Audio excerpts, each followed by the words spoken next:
penyakitnya Pak? Mungkin dalam daftar penyakit hati ada namanya sum'ah. Pernah dengar itu Pak? Ya.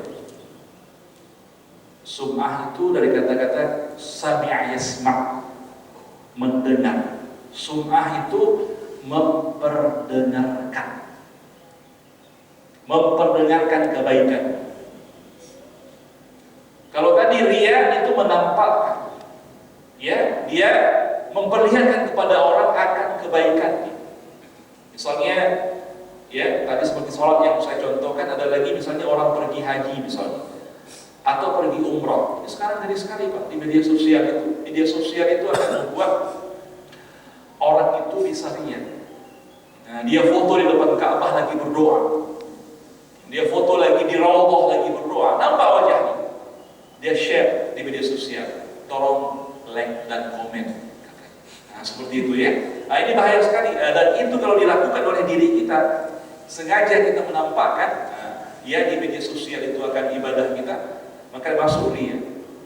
Kalau sum'ah, dia melakukan sebuah amalan, orang lain nggak tahu amalan itu, tetapi dia perdengarkan amalan itu kepada orang lain.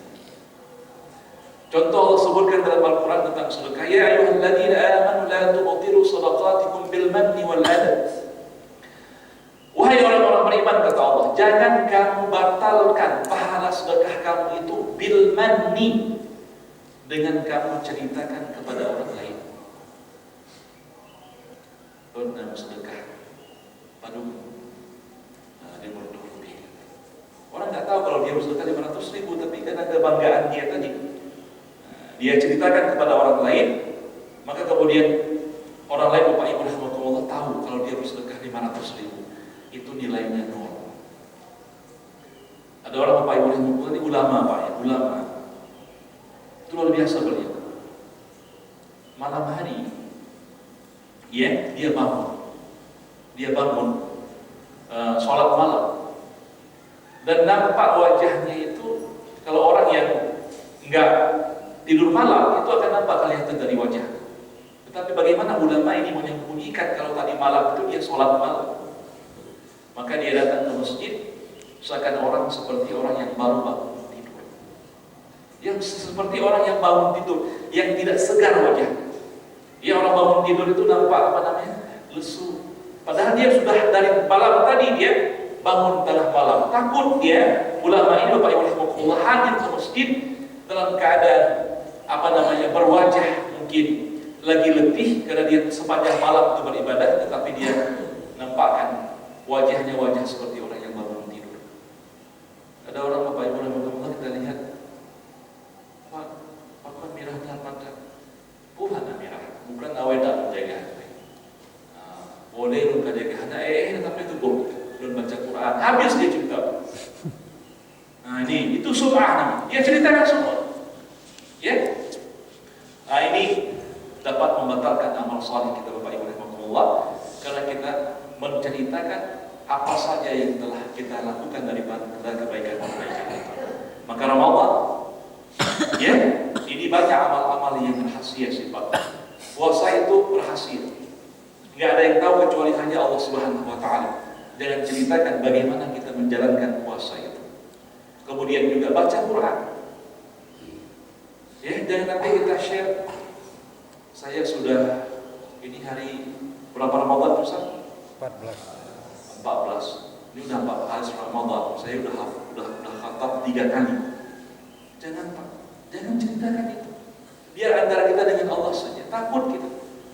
Nah, kalau anak-anak SD boleh, itu dia suruh laporkan kepada gurunya. Nah, tapi kita yang sudah dewasa ini jangan kita ceritakan.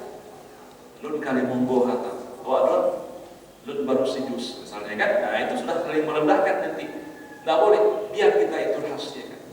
Begitu pula dengan sedekah kita, Bapak Ibu rahimahumullah, jangan kita share, jangan kita sampaikan. Yang masukkan ke tong hanya kita dengan Allah yang tahu bahwa kita sedang bersedekah, Bapak Ibu rahimahumullah, dan itu pahalanya sangat luar biasa. Begitu pula dengan amal-amal saleh yang lainnya. Terakhir, Bapak Ibu rahimahumullah, ada hadis yang sangat luar biasa. Nanti ada 3 orang yang Allah panggil di hari kiamat. Orang ini semuanya nampak baik. Yang pertama adalah siapa dia? Orang qari'ul Quran, orang yang sering baca Quran, suaranya bagus. Yang kedua adalah siapa? Al-ghani as-saqi, orang kaya yang dermawan. Yang ketiga adalah Allah panggil siapa? Orang yang berjihad di jalan Allah Subhanahu wa taala. Yang pertama, Allah katakan kepada orang yang berjihad itu, kau berjihad, bagus sekali jihad. Iya ya Allah, aku berjihad di jalan surga pasti tempatmu. Apa jawaban Allah? Tidak. Kamu berjihad supaya kamu dipanggil seorang pahlawan, supaya kamu dipanggil seorang mujahid. Maka kemudian Allah mengatakan tempatmu dalam api neraka. Mungkin kemudian juga Allah memanggil orang yang tadi pandai membaca Quran, qari'ul Quran, ya, suaranya bagus. Dia membaca ayat-ayat yang Al-Quran secara luar biasa. Maka dikatakan oleh Allah, kamu baca Quran siang dan malam. Betul ya Allah, aku baca atas karenamu ya Allah. Ya, maka kata Allah, tidak. Kamu membaca itu supaya kamu disanjung oleh manusia, supaya orang mengatakan suaramu bagus dan bacaanmu bagus. Maka tempatmu dalam api neraka.